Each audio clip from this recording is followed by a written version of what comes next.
Ezekiel 38:39. Siyempre, this is prophecy na hindi pa nangyayari. At recognize ko si Brother Martin. Si Brother Martin kasi namin siya sa Facebook. Parang ano to, parang medyo may bata. Kasi siyempre, he believes that all prophecy is fulfilled already. Pero ngayon, ako magsishare ako na yung propesya na to ay hindi pa nag-fulfill. So, ewan ko lang, kayo mag-judge kung base nyo sa aking presentation ay okay lang. Pero ito yung standard din nakita ko dito. Okay. So, parang malapulong siya. Sige, tignan na lang natin muna yung PowerPoint presentation. Hindi na masyadong maganda. Okay, let's go to the Sige, sis. Tuloy mo na. This is within this context. Di ba kita dito? Tanda natin, yung Ezekiel 38:39, hindi siya universal war. Siya ay conflict lang sa Middle East. So, mamaya papatunayan natin sa preceding verses, o sa Bible natin, kung bakit. So, makikita natin yan. So, sana pamilya kayo dito. Okay, dire-diretso na natin. The book of Ezekiel was written in 593 BC to 571 BC by Ezekiel. Then sabi dito, a former priest, tanda natin, si Ezekiel ay former priest of the temple of Jerusalem, sa Jerusalem. Ezekiel lived through the traumatic event na nakita niyo. Nabuhay siya doon eh. In the early 6th century BC, we saw Jerusalem fall to the Babylonians. Then sabi doon, the temple of Solomon destroyed and many Israelite himself included kasama si Ezekiel. Of ito captivity of Babylonian Empire. So si Ezekiel, sa yung pagsulat niya, na-vision niya, nakita niya, binigay sa kanya ng Panginoon. Bakit? Kasi nga, during the time of Babylonian captivity. Okay, diretso natin. Okay, chapter 38-39, tell how Gog and Magog, ano tayo? The meaning Gog from the land of Magog. Tandaan niya, i-take note ninyo, iba yung Gog, iba yung Magog. Hindi yan isa lang. Tutukan mo yan, zoom yan. Lakihan ko siya. Tapos nag-aayos ka lang ng book. Magkaiba yan. The Gog and Magog. Okay. And these forts from the north will threaten the restored Israel. So alam natin yung history na Israel restored siya. Kailan yan? 1948 o 1946? Then 1999, bumalik yung 10 tribes of Israel sa kanila. But will destroyed by God. Sino yun? Yung pagtutuloy tao sa kanila. Then the following, the defeat of Gog. Pansinin niyo sinasabi dito, the defeat of Gog. God, tandaan niyo yung Gog, hindi yung Magog yung sinasabi niya. Parang may something doon sa Gog, yung Magog iba. Then the following, God will establish the third temple. Ang Diyos mag-establish siya after the defeat of the Gog and Magog, establish siya ng panibagong templo ulit. Tandaan natin, yung templo, may first temple and then may second temple. Alam natin yan eh, the first temple, yung kay Solomon. Kay Zerubbabel yung second. Then ni Herod. Then, tuloy natin. Hindi na ako magsyadong mag-aaral yan. Tuloy natin, sis. May gusto na akong alit dito eh. Okay, come to involve. Sino yung mga involve yan? Basahin natin doon sa verse. Okay, doon sa mapa, yung start na 2013 kasi yun, medyo mahirap. Oh. Pamilya kayo sa map na yan? Ito yung Middle East. Andiyan yung conflict. The old world. Yan yung old world. Ngayon, basahin natin sa Ezekiel. Paki-flash pa na sis. Yan yung ancient name nila. Mababasa natin dito. Kaso mabagal yung animation. Mabagal yung PowerPoint. Ayaw kumana. Okay, basahin ko na lang. Basahin mo na. Di pa ba? Konti yung oras ko dito. Mahirapan naman. Okay, so dito, in the word of the Lord came unto me, saying, Son of man, set thy face against Gog, the land of Magog. Iba yung Gog, iba yung land of Magog. The chief prince of Meshech and Tubal, and the prophecy against him, and say, Thus saith the Lord God, Behold, I am against thee, O Gog. Sinin niyo, yung Gog, ayun eh. The chief prince of the Meshech and Tubal. Ano naging yung sagot? And I will turn him back and put hope. Napakita. Okay, punta na ako dito. So, hindi ko na isa-explain yung verse. Meron siyang aligan eh, yung pagpapaliwanag.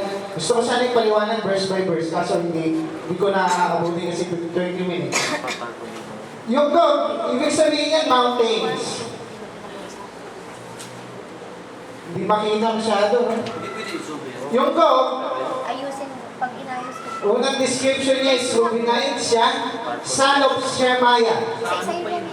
Bago siya naging Gog na yung alaman ng Diyos, Hindi siya, mayroon hindi siya siyang katulad ng yung pagkakakilanlan sa Hindi siya kanya. katulad ng laptop mo. Pag, Number two, the prophetic prince of Rosh. ito pag kahit Yung Rosh, yung tinrahan. kailangan na. Meshech, Tubal, and Magog. Hello. Okay, Magog. Ano yung Magog? Magog. Magog, ano yung ibig sabihin niya? The land of Gog. Ma means Gog, from, and Gog is from the land. Itong MA, from, ibig sabihin niya. Pag kinontrol Yung Gog land. From land of Magog. Sana yung naintindihan yung sinasabi ko. Parang hindi ko may pagawa ni Marisa. Number one, the second son of Japhet, yung Magog. Tingnan ko kung maalala ko pa yun. Grandson of Noah, the progenitor of several tribes northward the Israel. Northward na siya. Number two, the mountainous region between Cappadocia and Media, habitation descendants of Magog, son of Japhet. Tandaan niyo, son of Japhet siya. Yes. The grandson of Noah. Yan si Magog. Yan yung description ng Bible sa kanya. Okay, diretso na this. Magog refers to Russia. Amen. Because chief means Greek. Ang Greek ng chief, Rosh. Yan yung Rosh, makababasa niyo sa Bible. Yung chief, sabi niya, Pera mo ng Bible. ang ibig sa Greek, Nasa yung Greek Bible. niya yung Rosh Yan, yan. Ay, hindi yan. means or Russia. Okay, diretso na this. Diretso daw. Russia identified in Ezekiel chapter 38 verse 1 hanggang 3. Sige, plus mo na Sister Anne. Yan na. Hirap ano? Pakibasa, babasahin ko lang. Hindi ko lang mabasahin masyado. Gog and Magog. Okay, the word of the Lord came unto me saying, Son of man, set thy face against Gog. Binasa ko na kanina. Gog and Magog, Gog is reference to the leader of, and Magog is referring to the country or nations. Yung Gog, yan yung mismong presidente. Parang gano'n. Kaya yung namumuno sa kanila. Ngayon yung Magog, it's the land itself. Yun yung country or land, nation. Ngayon, Gog is the prince of Russia and Magog is the nation itself. One reason is that verse 15, asan yung verse 15? Pakibuksan niyo ba yung verse 15? Dami pa na. We are told that the nation will come against Israel out of the north. Pansinin, nakalagay dun sa verse 15. Okay, diretso natin. The Russia and his 5 allied countries will go to invade Israel. So yun yung prophecy ng Diyos, prophecy ni Ezekiel para sa Israel na yung Russia and the 5 allied country pupunta sa kanila. So diretso natin. Ezekiel 38 verse 4. And I will turn thee back and put hook into thy jaw. Pansinin niyo yun. Hindi sila pwedeng, para silang tinaling aso. Gumawa ang Diyos na hook. Pag sinabing hook, hindi yun talaga nakaset yun. Hindi ka makakaalis. Okay, sige, diretso mo na next. Next slide, please. Okay, next slide na. Okay, verse 5. Ito yung 5 aray country na ano yan. Okay, una yung Persia. Meron ako dyan eh. Yung Ethiopia, Libya, basahin nyo na rin yan mga kapatid. Ano pa? Umar, ayan nakalagay din. At yung Bible, medyo mayroon siyang because of yung pagkakabali. Yung pag-translate niya, parang nag-iba-iba. Yung Persia, ito yung Iran. Next, yung Ethiopia, ito yung Kush. Pero basahin sa Bible nyo, hindi siya binanggit na nakalagay dyan, Ethiopia, pero sa ibang translation, Kush. Okay, next, yung Libya, yan yung Put. May nakita ba kayo dyan, Put? Yung Libya, yan na yung modern tawag dun sa bansa. Pero sa ancient yan ay Put.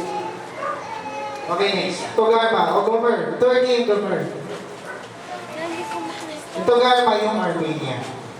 So kanina, pinakita natin yan, para dudrobing ako dito. Pero hindi pa ganyan siya. Andito yung Armenia. Andito yung Russia. Andito yung Libya. Parang limang ano yan. Okay, diretso natin. So verse 8, after many days thou shalt be visited. In the latter years thou shalt come into the land that is brought back from the sword, and is gathered out of many people against the mountains of Israel. They shall be always praised. But it is brought forth out of the nation, and they shall dwell safely, all of them. Tandaan natin ngayon yung Israel. They are not hindi sila nananahan na sila ay safe. Bakit? Kasi yung Israel ngayon, kaunting conflict, kaunting bagay, may nangyayaring labanan. Alam niyo ba yun? Alam niyo mga kapatid, di ba? Naalala niyo yung 6-Day War, 1967. Tuwing may conflict sa kanila. So, kailan mangyayari na sila ay, sabi doon, they shall dwell safely, all of them. Okay, diretso ko na lang. Okay. Sa verse 7. O verse 8. Pakibasa nga po yung verse.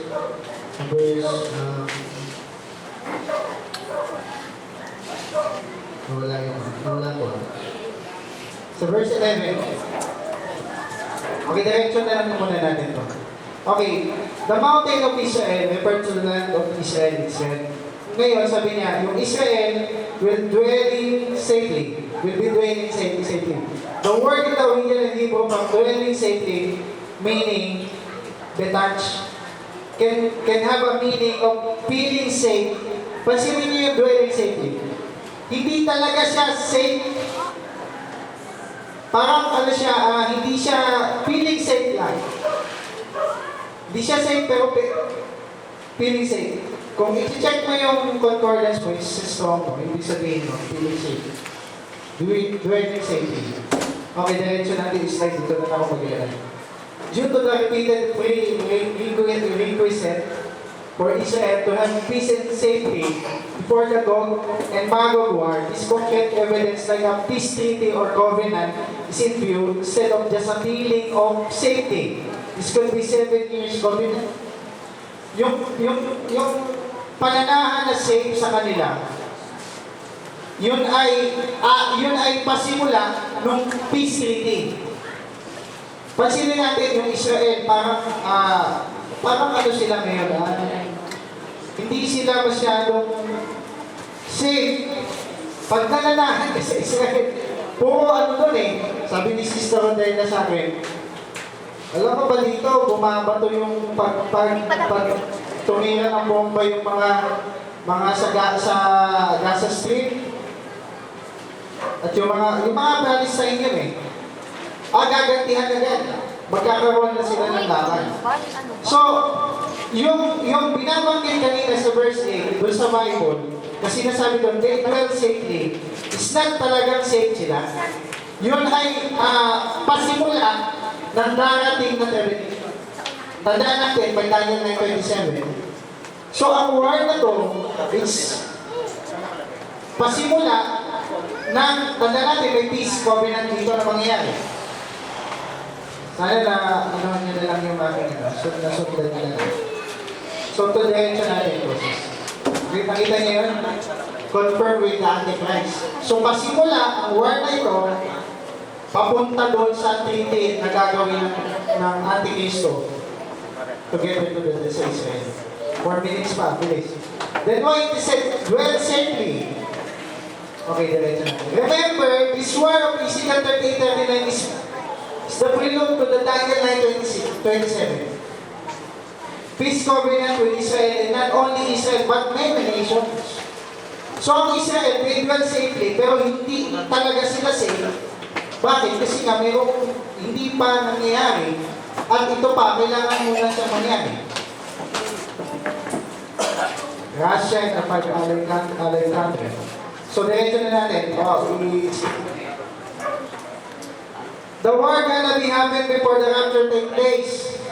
And the bride will go up with Christ. Tandaan natin yan.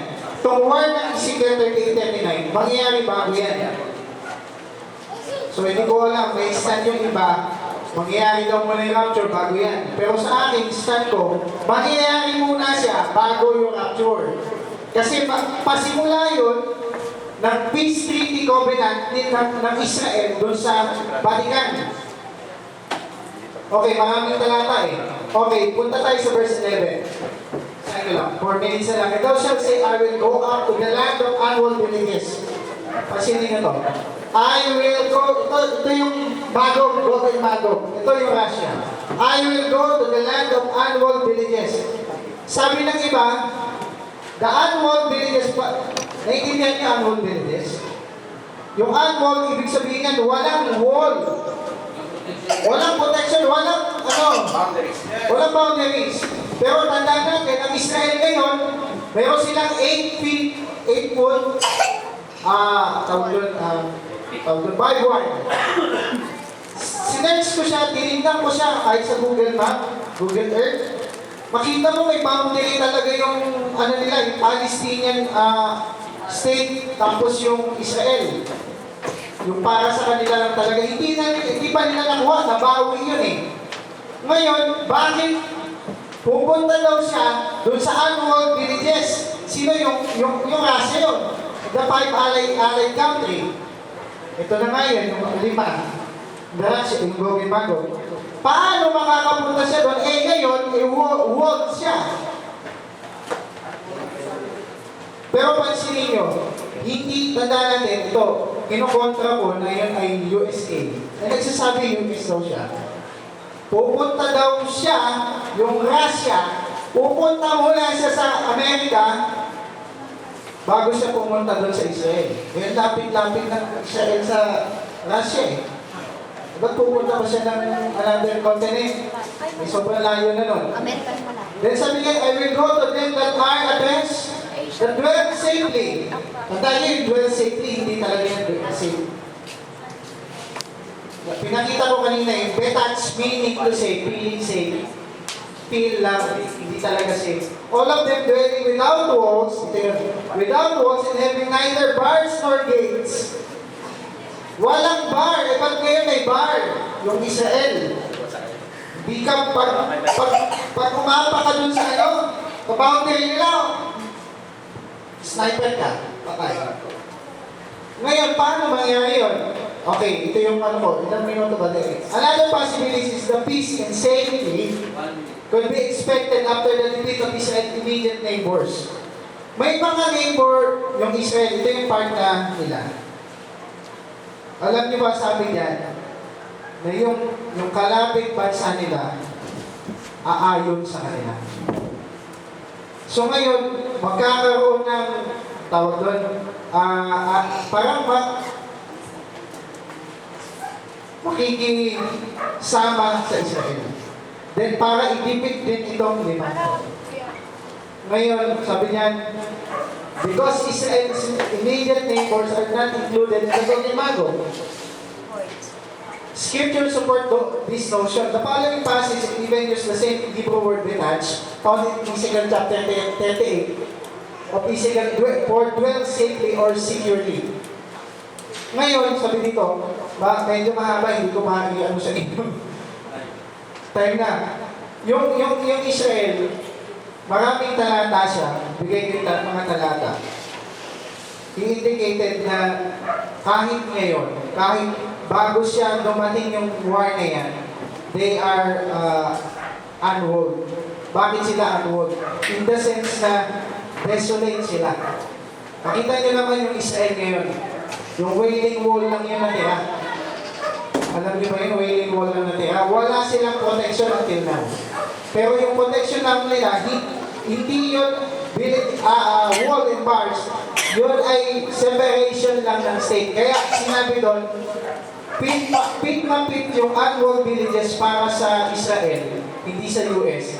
Kasi yun ay separation ng boundary ng Palestinian at ng Israel. So, I hope sana na kuha nyo. Pero yung gusto kong sabihin, hindi ko na makuha eh. Hindi ko may pasa ng gusto sa inyo. Sana pagtyagaan nyo na lang.